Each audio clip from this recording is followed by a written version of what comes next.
welcome you all. Thank you for joining. Hope everyone is doing well. My name is Julian Sentinel. Yes, I'm very French Canadian.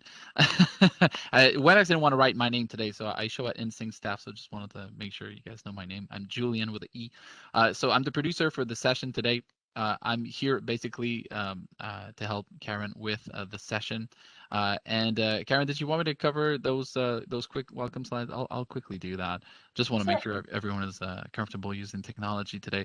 And so as you're joining the session, folks, please note that we're not muting everyone by default. We want to make sure this is as interactive as possible. So if you have any background noise, you can go ahead and mute yourself easily by using the mute button. It should be at the bottom left of your screen. It's a little different if some of you are using a mobile device, but it looks like pretty much everyone is on the computer. So that's great. Video as well. Feel free to come on camera. As Karen was mentioning, we'll be on camera on and off during the session. It won't necessarily be on for the whole time. Yeah, feel free to join us there. Also, we were using the Q&A just a few minutes ago. If you really want to ask questions today, it really helps us keep track of your questions. If you want to use that Q&A, I'll give you an overview of that again quickly. But if not, you can use the chat today if you want to just say a little hello to the group. And chat with us or chat with a group. You can use the chat. This option is also at the bottom right of your screen. And to go back to that Q&A, again, just click on the three little dots there at the bottom right of your screen. Click on Q&A, and then it will give you access to that panel. Pretty straightforward. Enter your question, and then you just have to send your question to all co-hosts. All right. So with that, I'll turn it over to Karen, and I'll be back in a few minutes in the session. Karen, over to you. Thanks, Julian. Well, welcome everybody. We're super excited to have you here. This is a new offering here at InSync. It's called the Ask the Expert. We're starting off with virtual training certification. It's sort of a theme this summer that we're sort of throwing out there because so many individuals have just jumped in with both feet, right? Because of the pandemic, because of lots of different reasons, we have had to just punt and jump into the virtual arena. And so we're talking today about virtual training certification. We know that there's lots of questions out there. We've seen a lot of buzz out in the industry, kind of with the whole idea of why would we need to be, certified? What does that do for us? So we thought we would put together this Ask the Expert, give you guys an opportunity to hear from us, but also to allow us to hear from you so that we can really answer any of those burning questions that you might have.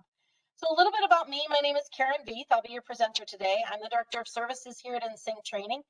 I've actually been in this virtual space, this industry, this virtual classroom setting for over 20 years. I made the conscious choice 20 years ago to step foot in the virtual classroom, which a lot of people didn't have a choice last year. And so they just got thrown in, like I mentioned. Some of you maybe are in the same boat as I was and made the choice to come to virtual. So I started off my career in academia, face-to-face training, and then moved into the virtual classroom, first working with teachers, believe it or not, in a virtual school in Ohio in early 2000. I quickly then saw the importance, right, of adult learning theory and just really quality face-to-face teaching techniques, right, that were needed to be implemented into the virtual space. And I sort of made it my mission, if you will, to bridge that gap between face-to-face and virtual. So I've been with InSync Training for roughly 15 years, working hand in hand with Jennifer Hoffman, teaching just that, facilitators, designers, producers, coaches, mentors in this industry to really bridge that gap between face-to-face and virtual learning. I'm really excited to be here to answer any and all questions you might have. I'm not going to tell you that I haven't made mistakes. I have. I mean, we didn't even have these kind of trainings 20 years ago. So I learned by trial and fire, if you will. But over the last several years, through research, through experience, we've developed these certificate programs, not just us, but others within the industry. So we're not just going to talk about InSync, certificates. We're going to talk about what quality certification looks like.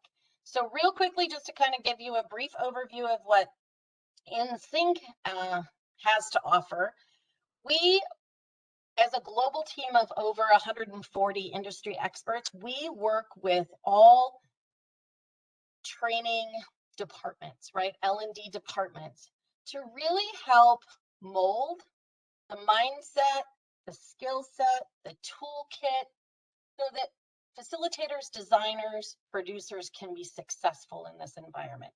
So we at InSync partner with organizations to support and deliver training. And we do that in 20 different languages. And we often have roughly 6,000 hours a month of live and online training that we support, whether in the facilitation function, the production function, or the design function, and now in the coaching function as well. So, really, why are we here? We're here, right, because we were thrown in.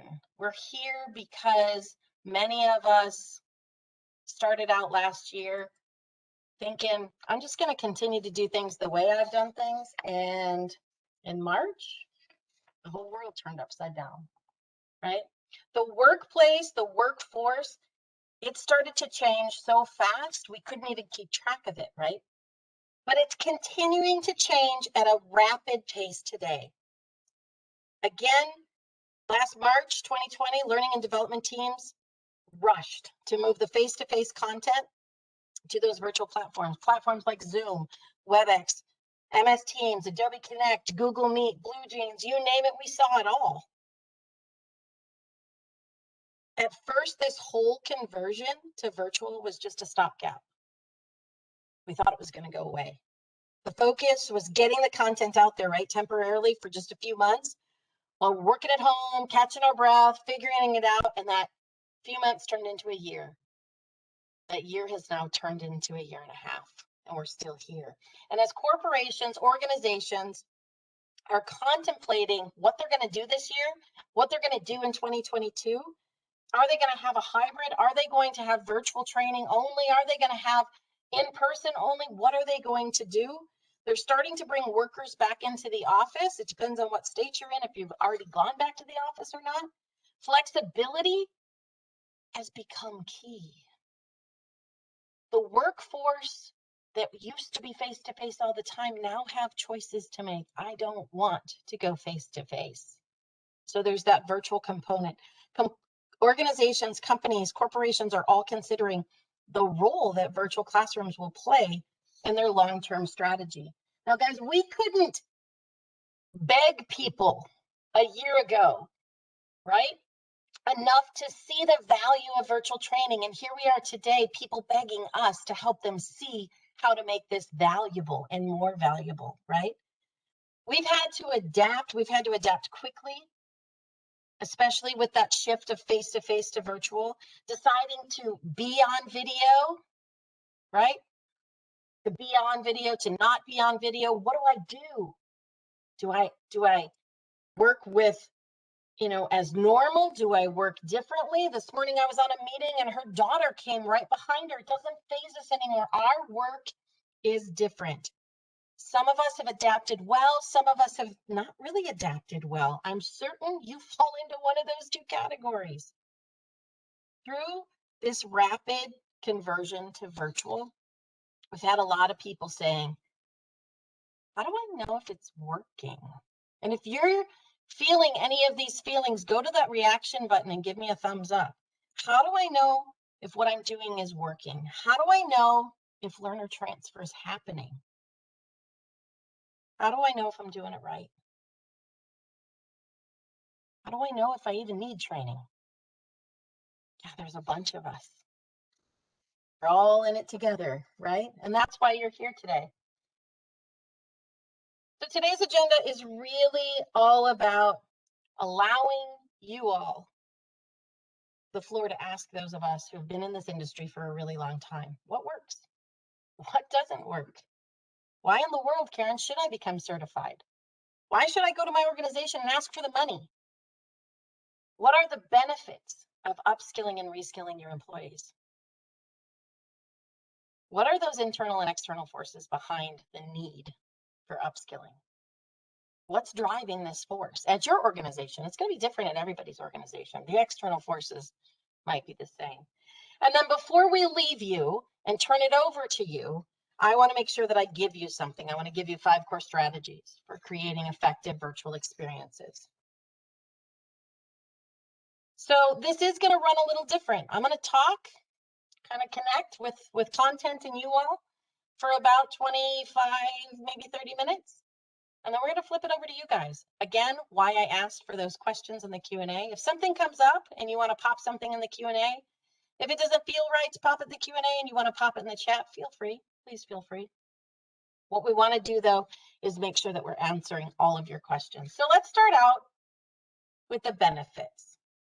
Many facilitators, like I said, learn the hard truth that virtual live instruction demands a higher degree of preparation, right? A broader skill set, a different mindset to keep learners engaged, right? And to achieve the best outcome.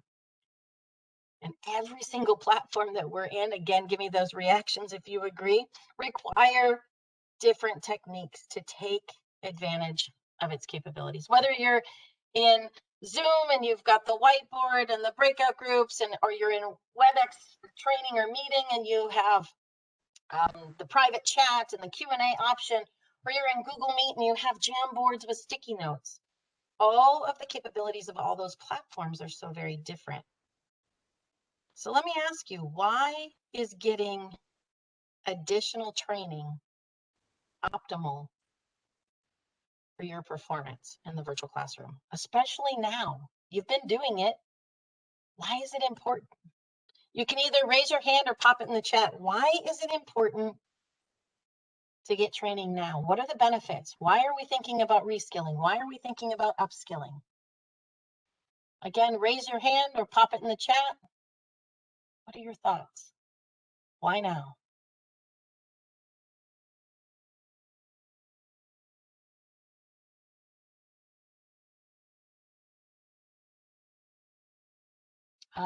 Because I have basic knowledge, but participants want more. Okay, so our participants are driving that. Because everything is now virtual. So I have to figure it out. It's here to stay. It'll become the norm. Erica, I want to continue to raise the bar. The job role definitions are adapting. If I want my job to continue, I probably need these skills. I need to be remaining relevant to our students, to our patrons.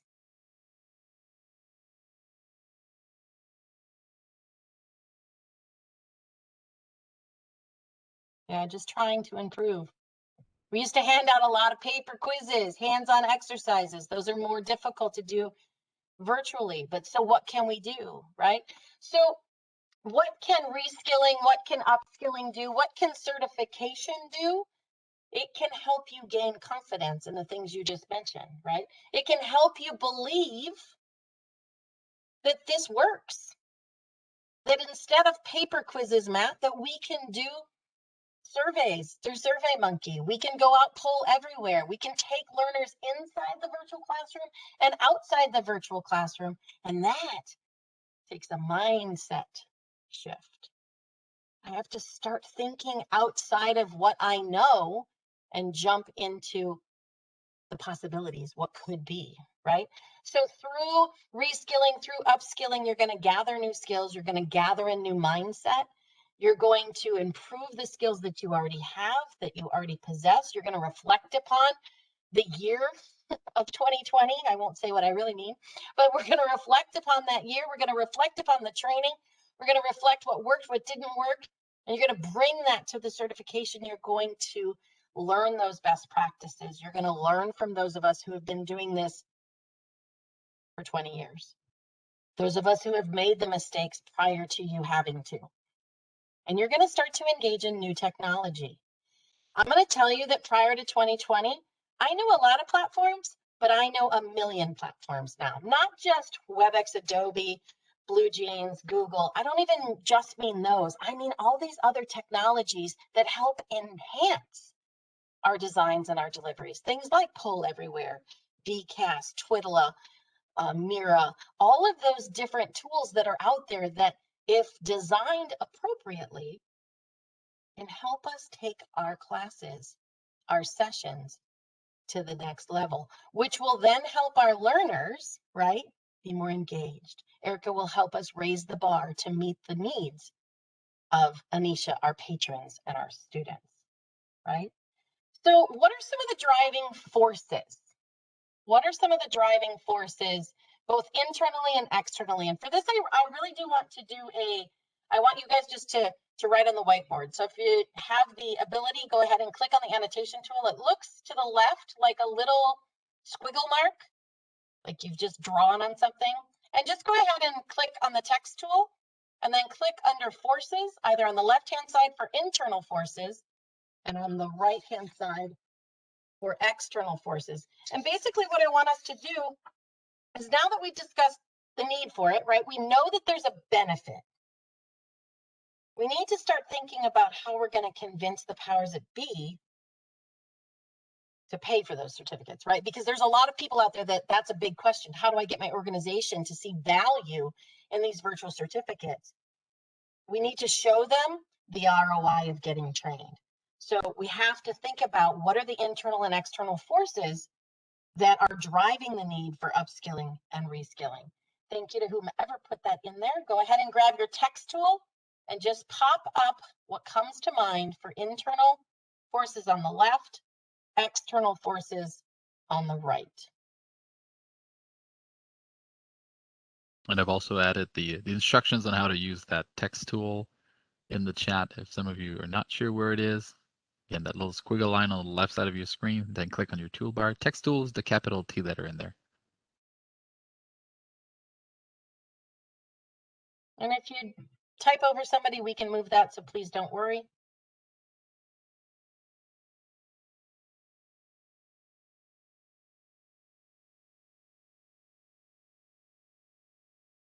We'll give just about another minute to type those up there. When you're finished, simply give me that thumbs up to indicate you're good to go. Again, that reaction button is in the bottom tray of your screen.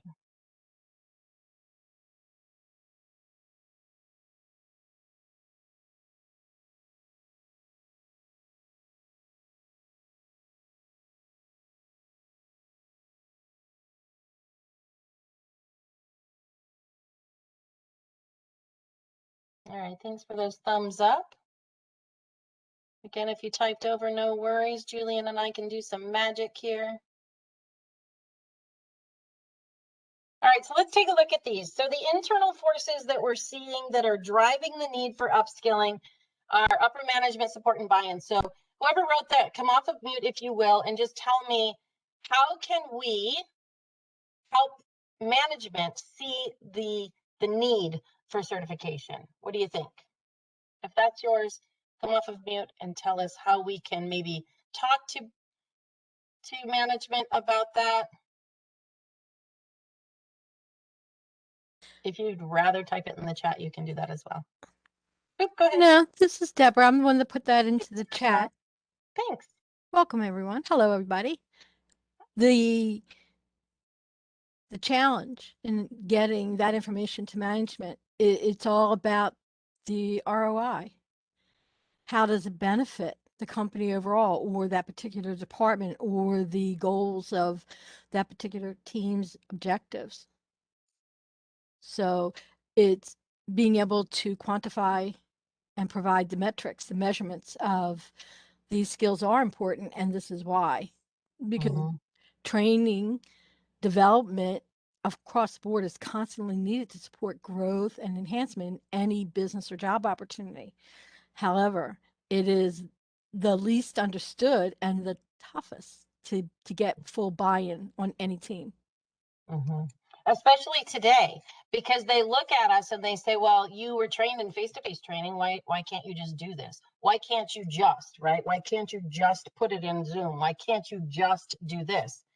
And it's truly about, how do I bridge the gap between what I know and what I know works well? So speaking back to, I think it was you, Matt, that mentioned, the paper quizzes and the hands-on exercises. How do I take that knowledge, that technique, those skill sets, and how do I put them in the virtual classroom effectively?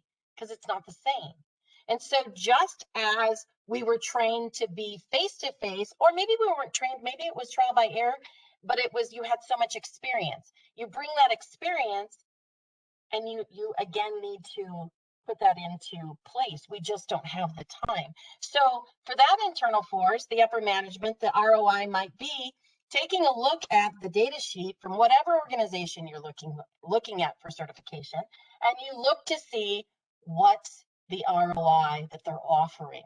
Now for ours, I'm just going to toot our horn here, for our facilitation certificate, the buy-in, the application, the reason most organizations say yes to training is because we teach it, we model it, we allow participants to apply it in the 6-week course, and then at the end, we provide evaluation.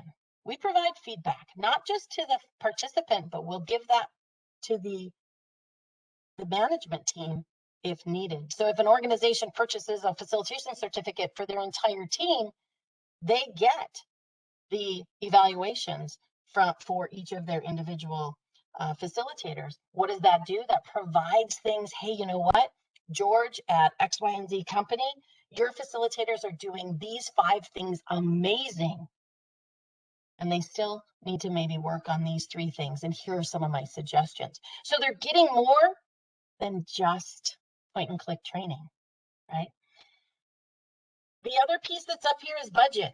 Because of 2020, a lot of things happen and budgets have been cut, right? So anytime you can bring to the table how much airfare would have been if you all would have gotten together for training versus how much the individual certificate would be, that will help get that ROI out there so that the internal forces can start to see, wow, okay, that'll work. And the other piece that's on there is drawing a wider audience, right? Instead of flying across country, we can still bring cross country together. We can be a global audience. Maybe you weren't able to do that before. Now, those of us working in the States can work with those of us working in Germany, those of us working, in the Netherlands, those of us working in China. We can all come together and we can have a global experience. Now let's take a look at those external forces. That first one is interesting, the commitment, the time. Some things happened in 2020, and I know they happened to me, and I know they've happened to a lot of people that I've talked to, and that is we've reflected upon our time is important. And we need to be able to help our organizations see that I can do this training, and I can get X, Y, and Z done, and I can still go to my daughter's dance rehearsal, or I can still participate in Sunday meals with my family, whatever it may be for you. So being able to have that work-life balance, which so many organizations are working on to try to keep the talent that they have, it's a big external force. I want to be able to be flexible so that I can create and drive my own work-life balance. A couple of other pieces that are coming out of that. If we want to remain competitive, we have to. There is just no other way around it. Everyone is jumping on board. We've been doing virtual training for 20 plus years. Every organization out there is now offering virtual training, right? So in order to remain competitive, we need to make sure that we have that training. Now I'm going to hit on one, drives credibility. If you're willing to come off of mute, let's talk a little bit about certification driving credibility and why that might set you apart in the industry.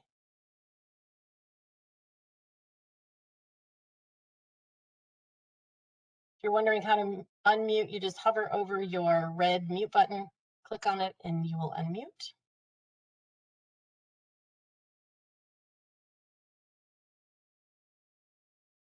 All right. I think we're having trouble. If you want to, go ahead and pop that in the chat. That is a big one. People, your patrons, your participants, your learners, your coworkers will find much more creditable if you have some sort of certification. It's the same reason why people, go out and get different certifications from a college, from a university, from a tech school. They need that certification in order to do the work that they do. So you're going to get more grants if you're in the academia field. You're going to get more work within the industry if you're in the corporate world, right? With credible or accredited, let's say, individuals. So we offer here at InSync the IACET accreditation. It's a third-party accreditation. We're the only ones in the industry that offer that third party. We bring someone else in to take a look at our materials. They're the ones who let us know how many CEU credits we can provide. We are constantly yearly audited to make sure that we are staying in the certification realm, that we are staying true to what we say we are going to do. So when you receive the IACET certification from any of our certificates, you're not just receiving it saying InSync Training thinks you're doing well. You're receiving it saying that a third party who has taken a look at our material is telling you you're certified, doing a great job. So whether it's your organization, it's your organization, the internal people saying, well, can it really be a good or better option? Whether it's, the rise of the pandemic still continuing on, whether it's budget cuts or unhappy learners that's driving you, the bottom line is we have to come up with some best practices that help you get to that next level, right? And the good news is it's out there. When I started, like I said, it wasn't out there. Virtual facilitation, design, production best practices, they exist. They exist in all platforms. They apply to all platforms. So any of the certificate programs that we offer here at InSync apply to all different platforms, not just WebEx or Adobe Connect or Zoom. It applies to all platforms, and we help you see how you can apply that to all platforms. And those internal and external forces that we just talked about that are driving organizations to either lean in or lean away from certifications, those will help you convince your powers that be that in order for you to be confident and competent in the virtual arena, you need training. You need a certification process. And again, when they say, well, can't we just do this, or can't we just do that, or can't we just do what we've always done? Can't we just put it on a Zoom? And the answer is no, unless you're willing to lower the standards, which I'm pretty certain organizations wouldn't want to do. We have to be mindful of how to take what we know to be effective in the in-person training and design and deliver it in the virtual environment. And just like many of you said, virtual's not going away, right? And it's our job then to make certain that these facilitators, these designers, these producers feel confident, right? Many facilitators, and maybe this is you, are thinking, I think I did okay. I'm not sure. How do I know? When you consider certification, I want you to think about one thing. Find a certification that allows you to self-reflect. Self-reflect on the things that you're already doing well. You know how to write really great objectives. Now, how do you take those objectives and write really great guiding questions? You know how to engage your audience with the reaction tools. Now, how do you take that to the next level? So make sure that the certificate or the certification process you're looking at has a self-reflection option. That's going to help you get to the areas you really need to focus on. And we here at InSync allow for those individual learning journeys, those individual learning plans. That's what's going to make the difference between just a point and click training, this is how you do it, to taking it to the next level of you're doing this well. Now let's turn around and look at this. At the end of any certification, there should be some sort of action, right? Something where you've had to perform, you've had to deliver something. And an expert in the field should be able to provide you feedback. Again, things you're doing well and things you still need to improve upon.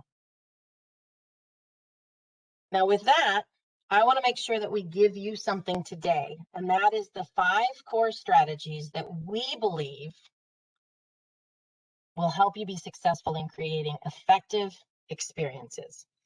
So number 1, when facilitating a virtual training session, there's absolutely nothing worse, right, than just complete silence.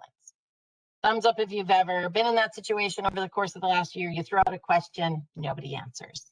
Thumbs up, yeah, you've been there? Yeah.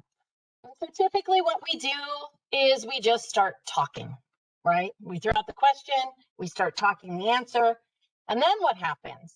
We've now trained our participants to think, oh, she'll just answer it herself. So we've trained them to multitask. So we want to make sure that when we ask questions, when we answer a question, or ask them to contribute to something that we're working on in the classroom, we need to phrase our questions in such a way that learners know how to respond. So we want to use those reaction tools. We want to use the chat, but we want to steer clear of saying things like, oh, I see that, Bruce, you gave me a thumbs up. You must agree with me. We want to make it very natural so that learners feel comfortable, right? It's just another way to showcase some body language in the bandwidth. For example, we would never want to ask a question like this. We would never want to say, what type of project management techniques have you used in the past? Because that's just going to fall flat. Nobody knows if you're talking to them. And let me tell you, the 16 people in here are going, I'm not answering. I'll just sit here. Somebody will answer. And if not, she'll say something.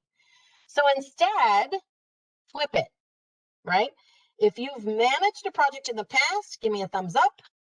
If you haven't managed a project in the past, give me a thumbs down. If you're in a platform that has green checks and red X's, use those. It doesn't really matter what tool you use, but you need to be very specific about the tool. And the other key to the silence is allowing it to happen. So once you've told the learner how you want them to respond, it's up to us to make sure to give them ample time to respond. So this is a Karen tip. I say this in almost every class I teach. Get yourself one of those egg timers, sand timers, whatever you want to flip, right? Whatever you want to call it. And you flip that, and that's 1 minute. So if you want to engage your audience, sometimes we need silence and we need to know what to do with that. But sometimes it's the way in which we phrase it and telling them how to respond that will help as well. The second one is really don't let the tools dictate your design. Remember, we don't just have WebEx anymore. We don't just have Adobe Connect. We have all these different platforms, all these different technologies that we can bring in. We can use Bcast. We can bring in Poll Everywhere. We can bring in all these different tools, and we can allow those tools to be purposeful in the classroom. When designing training, start with a design document, start with the objective, turn it into a guiding question. What do we want our learners to be able to do at the end of that, right? And don't just think, oh, I'll have them chat because that's what I know to do. Give them more purpose. Find a way to do those hands-on activities that Matt was mentioning, whether it's in a breakout or a parent share, finding different ways to connect with our audience. Number 3, flip that classroom. Give the learner more to do, right? If there's lecture that has to happen, record it. If there's content heavy material, create a self-paced e-learning, right? Use the valuable and limited live and online time to be able to help learners apply it.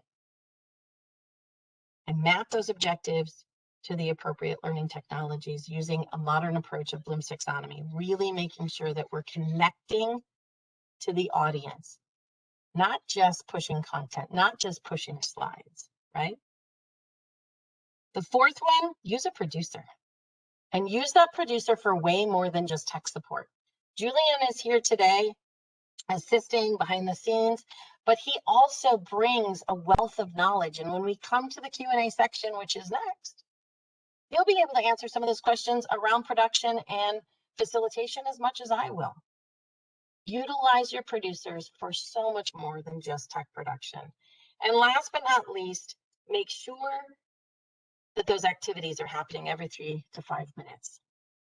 You know, death by PowerPoint, death by demo, those are not effective techniques, right? Just because you have a visual doesn't mean people want to look at it. They want to do things in the classroom.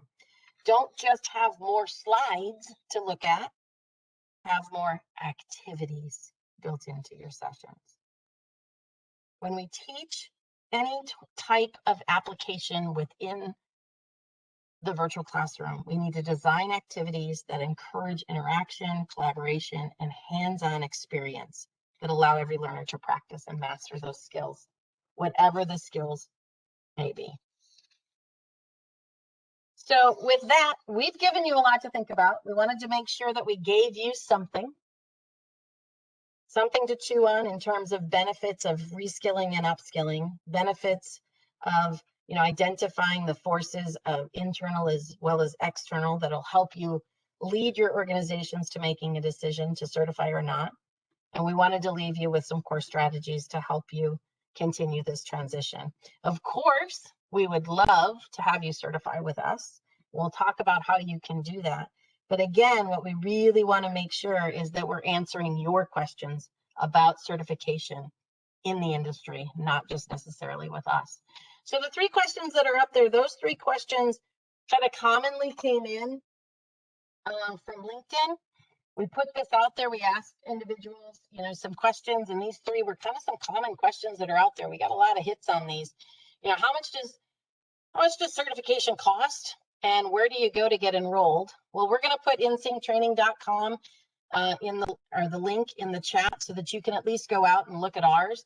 I will tell you that we are in the ballpark, the average ballpark of cost. What you're going to get with our certifications, again, is that ISET accredited certification. So if you're interested in that, you can go out to insynctraining.com. You can take a look at the cost and the enrollment. And then the last piece that I wanted to outline before I throw it out to all of you is, am I ready? So if you're a person that is thinking, gosh, am I ready to certify? I want you to ask yourself a couple of things. I want you to take a look at your training scores, reflect on how you feel after you train. I want you to really think about your readiness. Are you ready? Are you willing? Are you enabled to be successful in this environment? And I would open it up and encourage you, if you have specific questions, I would love for you to email me directly. Julian can put my email in the chat. I can help you determine, if you're ready to certify. Likely the answer is yes, but I'll give you some tips as to, why I think that. So with that, I'd love to turn it over to you guys. I would love to turn it over to you guys. I'm going to just go ahead and click through some of these Q&A. If you would be so kind, let's maybe just, everybody can take themselves off of mute if you wish, if you don't have background noise. Is it Gemma? Did I say that correctly? It's Gemma, yes. Gemma, I'm so sorry. That's okay. So Gemma, how do I convince me getting a certification is worthwhile to the organization? Did what I present give you some enough, or do you need more? No, everything you talked about, I took notes, and I can bring that back to my supervisor for a discussion about it. Perfect. If you have any other specific questions, please feel free to ask those, via email. That would be great. Is there a sweet spot, meaning number of audience members and optimal amount of interaction and participation? How big of a group can we have and still get meaning for participation? That is an excellent question, Bruce. I did not cover that. That is covered in the FAQ document that I'm going to give you, but I'm also going to tell you. So we say anywhere between 16 and 20 is your sweet spot, because that way you can have really robust conversation. You can have parent shares in the chat. You can have nice breakouts and then bring that back for debrief. Now, the amount of interaction and participation, I want you to think about what I said before about the 3 to 5 minute rule. Every 3 to 5 minutes, there should be something, but let me tell you, it shouldn't be a chat, a chat, a chat, a chat, right? It should be a variety of different tools and interaction and participation. It can even be something like this, just a conversation that's happening, right? Now, how big of a group can we have? Guys, whoo, over the last year, we've seen really large groups. Ourselves, we've had really large groups. I will say that as a senior facilitator here at InSync, I cap myself for real, meaningful interaction at no more than 30 participants, which I know some organizations are like, well, if we're going virtual, we're going to put 100 people in. Here's what you tell the powers that be. If we want 100 participants in the class, consider it a lecture hall. Go back to college, right? Like think about the lecture hall. Where did you sit in the lecture hall? You sat in the back of the room. You typically fell asleep. You asked your friend for notes, and that's how you got your information. If you really want true learning to happen, every participant needs to touch, feel, and apply the content in which we're delivering. So 30 or less is definitely going to be something, you know, where you want to sit. Matt, or I'm sorry, Bruce, did that answer your question? You can give me a thumbs up or come off of mute. Yes, it did. Thank you very much. I appreciate hearing some numbers. Yeah, you're welcome. Let's see, we also have best options for soft skill training on a virtual basis. Our soft skill training would definitely be our facilitation soft skills. Here at InSync, that's the facilitation mastery course or the facilitation fundamentals. That's going to give you the soft skills of how to interact and deliver content with, you know, your people in mind, because our big mantra is, you know, it may not be face to face, but it is people to people, and we want to make sure that we are connecting with our people on a regular basis.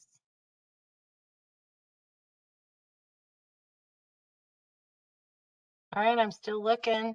Can I have specific information on daytime costs? I think I talked about that. Certification. You know, our certifications run typically during Eastern time, anywhere between 9 and 5. But any of our, if an organization comes and brings 6 or more participants, we could run a private certificate any time of the day, 24 hours a day. So Erica, if you want to email me directly, I can help you figure out what the best option for you. You've got 12 facilitators. We can work whatever time of day you need us to work.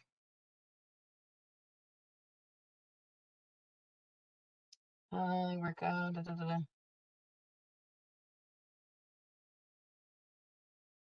If you're interested in payment plans or anything like that, please just email me directly. We can talk through what that might look like. Any other specific questions about certification that you would like to ask while you have Julian and I at your disposal? Just come off of mute and let us hear from you.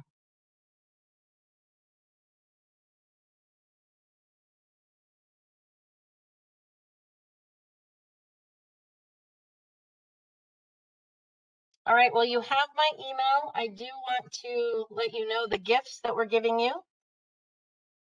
We are going to be sending you a virtual classroom design and facilitation, frequently asked questions. This is a phenomenal tool. All of these links are live, so you're going to get a lot of access to a lot of our blogs. Any certificate that maybe corresponds with the question at hand, it's going to really help you dive into what are you really looking for. So this is a takeaway for today. We'd also like to, to thank you by offering up a certification coupon. So you'll receive that certification coupon that you can use on any of the certificate courses left in 2021. So you'll be able to just get that coupon code in the email and go ahead and apply that to any certificate. That would apply also to any of your organizations, again, that want to bring 6 or more participants for a private offering as well. So the other thing that we'll make sure that we send you is we'll have a document also with the 5 core strategies with those images and a little bit of a blurb of what those images and those 5 core strategies are. So look for that in your email. And I'm going to turn it back over to Julian because I know he has a survey for all of you to take. Thanks so much for coming out to our very first Ask the Expert. We're going to do these often throughout 2021 and 2022, just to allow individuals to come and give, ask the questions. The next one I think we're going to talk about is Ask the Expert in relation to designing activities for the virtual classroom. So Julian? Thank you so much, Karen. Great content today. Very interesting. And hope you all enjoyed the session as well. Getting some nice notes there in the chat. Hope you all enjoyed the session. And as Karen mentioned, we have a quick survey. Really appreciate if you can take a quick minute to complete that. I'm just sharing the link in the chat. So if you still have that Q&A open, you can just switch back to your chat. You can see on the screen a listing of our additional all the courses that are available right now, again, at insynctraining.com. And if you have any questions, we'll be here on the line for a few more minutes. I'll be happy to chat with you. Again, thank you all. Have a great rest of your week. Take care and stay safe.